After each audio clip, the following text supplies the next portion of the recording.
Քենթաքիի Լուիսվիլ քաղաքում խոշոր ավիավթար է տեղի ունեցել։ UPS-ի բեռնատար ինքնաթիռը կործանվել է թռիչքի պահին առաջացնելով հսկայական հրդեհ։ Ըստ Դաշնային ավիացիոն վարչության միջադեպը տեղի է ունեցել երեքշաբթի ժամը 17:15-ին, երբ օդանավը պատրաստվում էր մեկնել Հոնոլուլու։ Ականատեսները հայտնել են, որ ինքնաթիռը բարձրանալիս հանկարծակի բռնկվել է, իսկ մի քանի վայրկյան անց պայթյուն է լսվել։ Լուիսվիլի ոստիկանությունը հաստատել է կործանման փաստը, նշելով, որ տուժածներ կան։ Սոցցանցում տարածվել են լուսանկարներ ու տեսանյութեր, որտեղ երևում է վթարի վայրից բարձրացող խիտ սև ծուխն ու հրդեհը։ Ծխի եւ հնարավոր թունավոր գազերի վտանգի պատճառով իշխանությունները հորդորել են օդանավակայանի հյուսիսային շրջանների բնակիչներին դուրս չգալ տներից։ Ավելի ուշ Քենթաքիի նահանգապետը հայտնել է, որ առնվազն 7 մարդ է զոհվել։ Խնդրում եմ աղոթել անձնակազմի եւ բոլոր տուժածների համար, գրել է նա։ Փրկարարներն ու հրշեջները շարունակում են որոնողական աշխատանքները եւ իշխանությունները չեն բացառում, որ զոհերի թիվը կարող է աճել։ Իսկ այժմ այն մասին, թե ինչ ենք պատմելու հաջորդիվ։ Այսօր Կալիֆոռնիայում ընդունված նոր նախաձեռնությունը կարող է փոխել ԱՄՆ կոնգրեսի ուժերի բալանսը։ Վաշինգտոնում փորձարկվելու է միջմայրցամաքային հրթիռ առանց ռազմական ենթատեքստի։ Դոնալդ Թրամփը դադարեցնում է SNAP սննդային օգնության ծրագիրը, միլիոնավոր ամերիկացիներին թողնելով անորոշության մեջ։ Չինաստանը հրապարակել է իր կարմիր գծերը, զգուշացնելով ԱՄՆ-ին չանցնել սահմանները։ Քենթաքիում Հելոուինի ամենասարսափելի պատահարը դեղերի փոխարեն մարդու ձեռքեր փոստային տուփում։ Դիտեք հաղորդումը, որպեսզի բաց չթողնեք Հելոուինի ամենասարսափելի ու տարօրինակ պատմությունը։ Լոս Անջելեսում անցկացվել է մեքսիկական մահացածների հիշատակի խորհրդավոր տոնը։ Կպատմեմ Նյու Յորքի նոր քաղաքապետի մասին եւ թե ինչու է Թրամփը հարձակվել նրա աջակիցների վրա, անվանելով հիմարներ։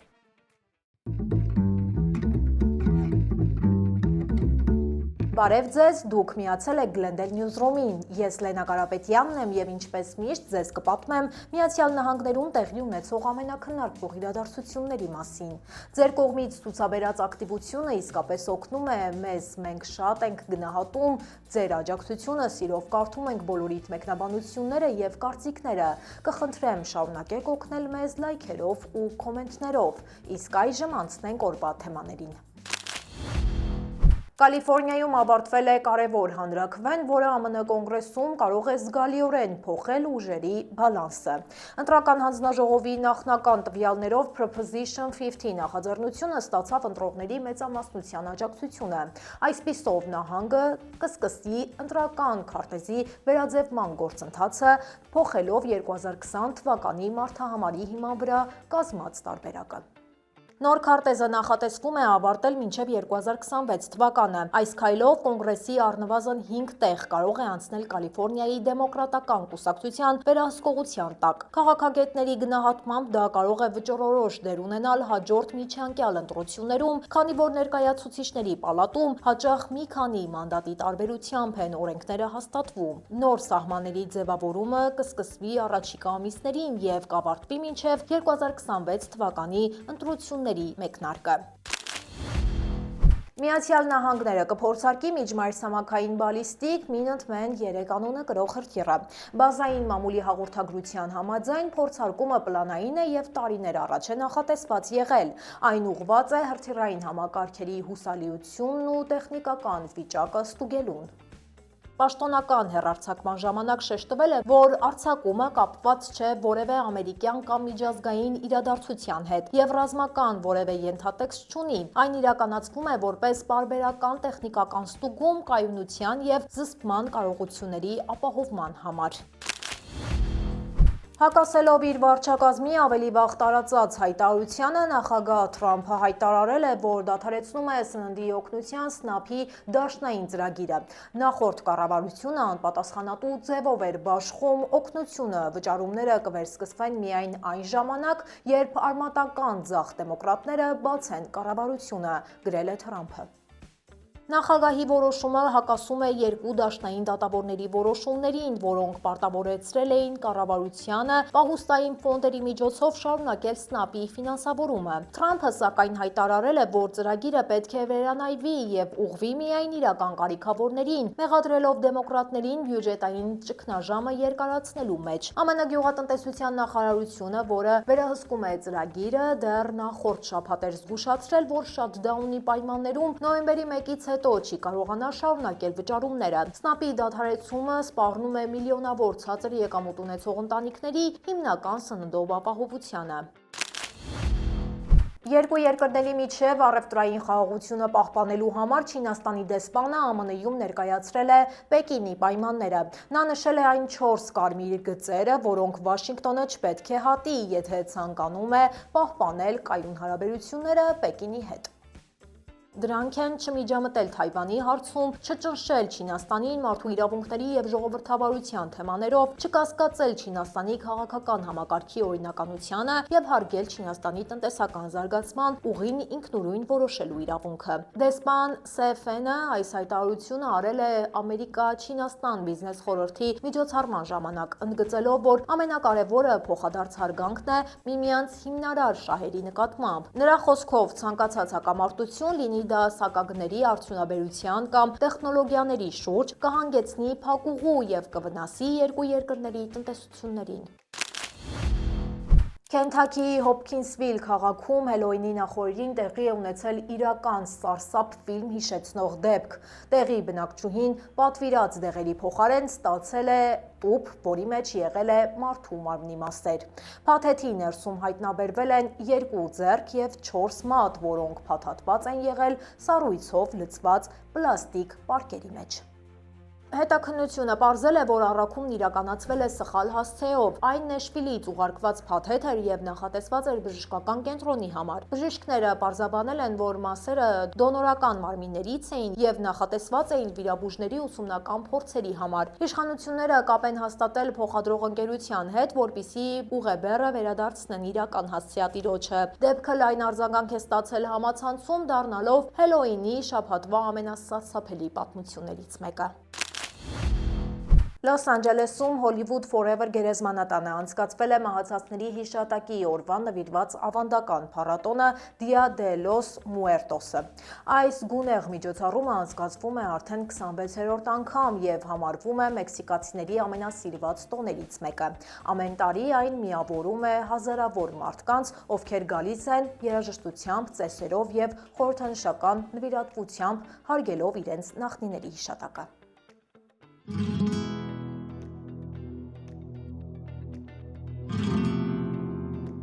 Սակայն այս տարվա տոնակատարությունը անցել է խիստ սահմանափակումներով։ Միգրացիոն ռեյդերի հաճախակի եւ անսպասելի լինելու հետևանքով շատ ընտանիքներ վախեցել են մասնակցել տոնին։ Չնայած սահմանափակումներին, միջոցառումը պահպանել է իր խորհրդավոր ու հուզիչ մթնոլորտը։ Գերեզմանատունը լուսավորվել է մոմերով ու ծաղիկներով, իսկ այցելուները բերել են իրենց սիրելիների լուսանկարներն ու պատմությունները։ Կառավարության աշխատանքը վերականգնելու շուրջ ընթացող բանակցությունների հետ կապված Սենատում դեմոկրատական կուսակցությունը բաժանվել է 2 ճամբարի։ Դեմոկրատ սենատորների մի մասը կարծում է, որ հանրապետականները պատրաստ են իրական զիջումների եւ համաձայնություն կարող է ձեռք բերվել արդեն այս շաբաթ։ Սակայն մյուսները զգուշացնում են, որ կառավարության բացումը առանց Թրամփի կողմից որևէ կոնկրետ զիջող քայլի կարող է լուրջ սխալ լինել եւ հանրապետականների կողմից ընկալվել որպես ճնշման քաղաքականությունը շարունակելու թույլտվություն։ Բանակցությունները մտել են բյուջետային գործընթացի վերականգնման փուլ, որը դեմոկրատների հիմնական պահանջն է, սակայն հիմնական վեճը մնում է առողջապահական ծախսերի շուրջ, հատկապես Թրամփի վարչակազմի կողմից առաջարկվող կրճատումների հարցում։ Հանրապետական սենատորները հայտարարել են, որ համաձայնությունը գրեթե պատրաստ է, սակայն մի շարք կենտրոնամետ դեմոկրատներ կասկածում են, ընդգծելով, որ նախագահը դեռ չի ցուցաբերել առողջապահական ֆինանսավորման երկարաժամկետ լուծումները քննարկելու պատրաստակամությունը։ Կառավարության աշխատանքը վերսկսելու համար հանրապետականներին անհրաժեշտ է առնվազն 8 դեմոկրատի աջակցություն, սակայն այս պահին նրանց միացել են միայն 3-ը։ Սիրելի հետևորդներ, մինչև թողարկման մյուս կարևոր նորությունների մասին խոսելը, եկեք տեսնենք, թե ինչ է հրապարակված մեր Facebook-յան էջում։ Զոհրան Մամդանին ընտրվել է Նյու Յորքի 111-րդ քաղաքապետ, դառնալով քաղաքի պատմության մեջ առաջին մուսուլման ու վերջին ավելի քան 100 տարվա ընթացքում ամենաերիտասարդ ղեկավարը։ Նա հայտարարել է, որ իր վարչակազմի առաջնահերթությունները լինելու են մատչելի բնակարանային ծրագրերի ընդլայնումը, հանրային տրանսպորտի զարգացումը, սոցիալ ծառայությունների ֆինանսավորման ավելացումը։ Մամդանիի հաղթանակից առաջ Թրամփը նախազգուշացրել էր, որ կկրճատի Նյու Յորքի դաշնային ֆինանսավորումը, եթե դեմոկրատ թեկնածուն ընտրվի քաղաքապետ, մեղադրելով նրան ծայրահեղ ձախ քաղաքականություն վարելու մտադրության մեջ։ Կրիշտիանո Ռոնալդուն հարցազրույցներից մեկի ընթացքում անդրադարձել է Թրամփին եւ ասել, նա այն մարդկանցից է, ովքեր կարող են փոխել աշխարհը։ Ֆուտբոլիստը նշել է, որ անկախ քաղաքական հայացքներից հարգանքով է վերաբերվում այն մարդկանց, ովքեր գլոբալ մակարդակով ազդեցություն ունեն։ Ռոնալդուն նաև հիշեցրել է, որ հունիսին Թրամփին նվիրել է իր Playing for Peace գրությամբ եւ սեփական ստորագրությամբ մարզաշապիկը։ Պնևմոնիայի բարդությունների և սրտանոթային հիվանդությունների հետևանքով 84 տարեկանում մահացել է ԱՄՆ նախկին փոխնախագահ աշխարհահռչակ Դիկ Չեյնին։ Նա 2001-ից 2009 թվականներին ծառայել է Ջորջ Բուշ կրտսերի վարչակազմում։ Չեյնին համարվում է ԱՄՆ պատմության ամենաազդեցիկ փոխնախագահներից մեկը, կարևոր դեր խաղալով Պարսից ծովի պատերազմի և սեպտեմբերի 11-ի ահաբեկչություններին տրված որոշումների ձևավորման մեջ։ Հանրապետական կուսակցության պահպանողական թևի ներկայացուցիչ Չեյնին վերջին տարիներին կտրուկ քննադատում էր Թրամփին, նրան անվանելով Ամերիկայի համար ամենամեծ վտանգը եւ 2024-ի ընտրություններում աջակցում էր դեմոկրատ Քամալա Հարիսին։ ԱՄՆ պաշտպանության նախարար Փիթ Հեքսեթը հայտարարել է, որ Խաղաղ օվկիանոսում ԱՄՆ զինված ուժերի հարվածի հետևանքով 2 մարդ է զոհվել։ Նախարարը հրապարակել է հարվածի տեսագրությունը, հավելելով, որ հետախուզությունը հաստատել է նավի թմրամիջոցների մաքսանենգության հետ ունեցած կապը։ Թրամփի վարչակազմի վերադարձից հետո սա արդեն առնվազն 16-րդ հարվածն է։ Ըստ պաշտոնական տվյալների, այդ գործողությունների արդյունքում զոհվել է առնվազն 66 մարդ։ Եթե ձեզ հետաքրքիր են նման նորությունները եւ ցանկանում եք մշտապես լինել տեղեկացված, ապա անպայման հետևեք մեր Facebook-յան էջին։ Մենք ամեն օր ձեզ համար պատրաստում ենք կարևոր եւ վստահելի տեղեկատվություն հակիրճ, պարզ ու հետաքրքիր ձևով։ Նյու Յորքի ընտրությունների ընթացքում անսպասելի դեպք է գրանցվել։ Նասո շրջանի ընտրական ցուցակներում պահպանվել էր անհետ կորած թեկնածուի անունը։ 29-ամյա Պետրոս Կրոմիդասը կորել էր դեռ ապրիլի 23-ին Լոնգ Բիչի լողափում մարզվելու ժամանակ։ Ոստիկանությունը հայտնաբերել էր նրա հեռախոսը, հագուստը եւ սրբիչը, սակայն ամիսներ են անցել, բայց նրա գտնվելու վայրը դեռևս անհայտ է։ Քանի որ Քրոմիդասը պաշտոնապես մահացած չի ճանաչվել, դատարանը որոշում էր կայացրել ընտրական ցուցակից չհեռացնել նրա անունը։ Այդ պատճառով նա շարունակում է պաշտոնապես մասնակցել ընտրություններին եւ տեսականորեն անգամ կարող էր հաղթել, եթե մեծամասնության ձայները ստանար։ ԱՄՆ-ում այս իրավիճակը թեև արտասովոր է, բայց նոր չէ։ Պատմության ընթացքում մի քանի անգամ եղել են դեպքեր, երբ մահացած թեկնածուները հաղթել են ընտրություններում։ Նման օրինակներ են գրանցվել 1972-ին Ալյասկայում, 2018-ին Նևադայում եւ 2020-ին Հյուսիսային Դակոտայում, ցույց տալով, որ ընտրական գործընթացը հաճախ շարունակվում է նույնիսկ ամենաանսպասելի հանգամանքներում։ Թրամփը Նյու Յորքի քաղաքապետի ընտրություններում Զոհրան Մամդանիի օգտին քվեարկած հրեաներին անվանել է հիմար։ Իր սոցիալական էջում արված գրառմամբ Թրամփը հայտարարել է, մեջբերեմ, ցանկացած հրեա, ով քվեարկել է Զոհրան Մամդանիի օգտին, ով հայտնի է հակաիսրայելական հայտարարություններով, ուղղակի հիմար է։ Մեջբերման ավարտը։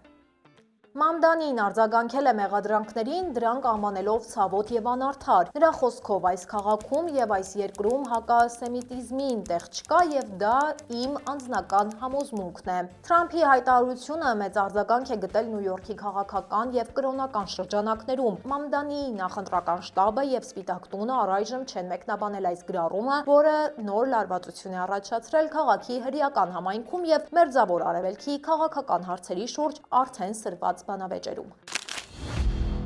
Թեքսասի նահանգապետը հայտարարել է, որ պատրաստվում է սահմանել 100%-անոց տուրք Նյու Յորքից տեղափոխվողների համար, եթե սոցիալիստական հայացքներ ունեցող Զոհրան Մամդանին դառնա Նյու Յորքի քաղաքապետ։ Նահանգապետը X-ի հարթակում գրել է. «Մեջբերեմ, երբ վաղը փակվեն ընտրական տեղամասերը, ես կսահմանեմ 100%-անոց տուրք Նյու Յորքից Թեքսաս տեղափոխվողների համար»։ Մեջբերման ավարտը։ Նրա հայտարարությունը հնչել է այն պահին, երբ հարցումները ցույց էին տալիս, որ շուրջ 1 միլիոն նյույորքցի պատրաստ է լքել քաղաքը Մամդանիի հաղթանակի դեպքում։ Թրամփը Մամդանիին անվանել է կոմունիստ եւ պատմության ամենավատ քաղաքապետը։ Իրավաբանները սակայն նշում են, որ Թեքսաս նահանգը ունի օրինական հիմքեր նման մուտքային հարկ սահմանելու համար, քանի որ ԱՄՆ օրենքներով չի կարելի հարկ կամ տուրք սահմանել նոր բնակիչների նկատմամբ։ Հանրապետականները աջակցում են նախկին նահանգապետ Էնդրյու Կուոմոին, իսկ քննադատները զգուշացնում են, որ Մամդանիի հաղթանակը կարող է Նյու Յորքը հասցնել տնտեսական անկման եւ հանցավորության աճի։ ԱՄՆ-ում հանցավորության մակարդակը ընդհանուր առմամբ նվազել է, բայց մի շարք քաղաքներում բռնի հանցագործությունները շարունակում են մնալ բարձր մակարդակի վրա։ Տարբերությունը պայմանավորված է սոցիալ-տնտեսական դժվարություններով, գործազրկությամբ եւ ոստիկանության սահմանած ռեսուրսներով։ Վերջին տվյալները ցույց են տալիս, որ որոշ քաղաքներում, հատկապես Սենթ Լուիսում, Մեմֆիսում եւ Բալթիմորում, հանցավորության մակարդակը շարունակում է զգալիորեն գերազանցել ազգային միջինը։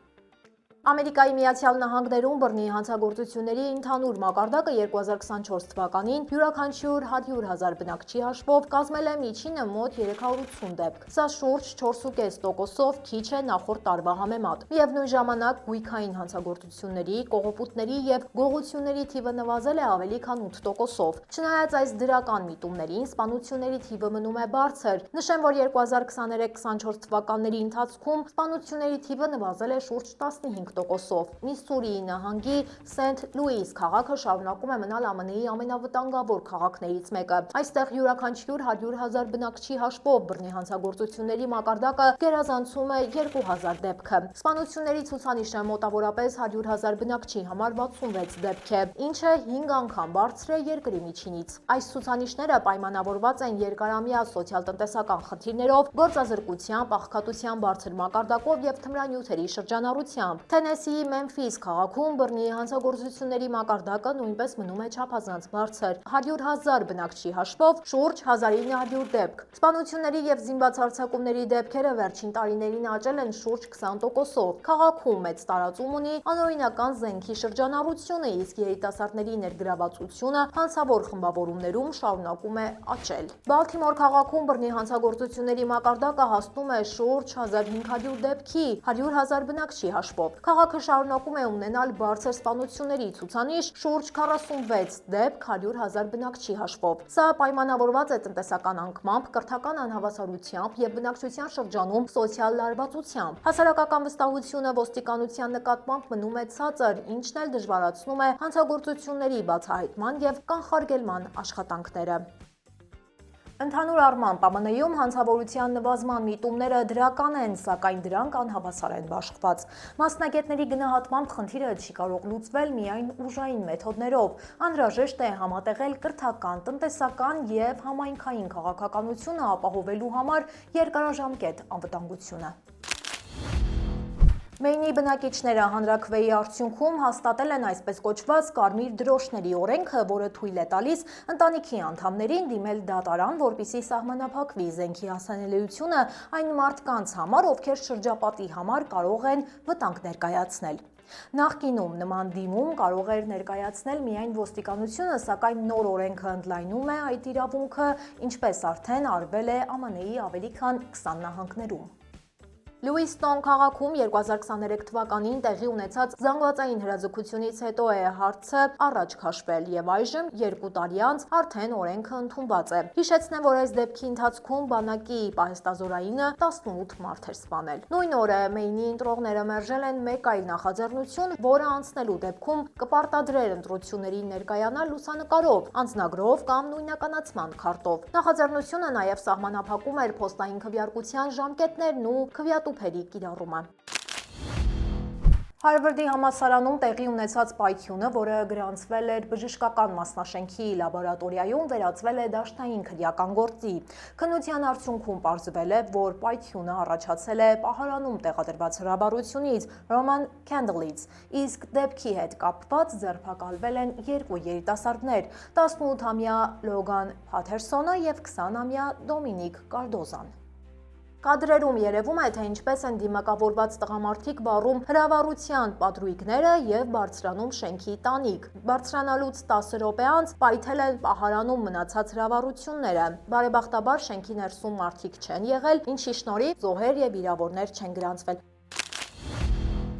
Ցանկանում եմ հիշեցնել, որ վաղվա մեր հաղորդման ընթացքում իմ գործընկեր Ալա Դավթյանը պատմելու է Նյու Յորք նահանգի մասին, այնպես որ բաց չթողնեք վաղվա մեր թողարկումը, իսկ մեզ աջակցելու համար հարկավոր է պարզապես լայքել այս տեսանյութը եւ մեկնաբանություններում գրել ձեր կարծիքը մեր կատարած աշխատանքի վերաբերյալ։ Այսօրվա համար այսքանը, կհանդիպենք վաղը ժամը 5:30-ին։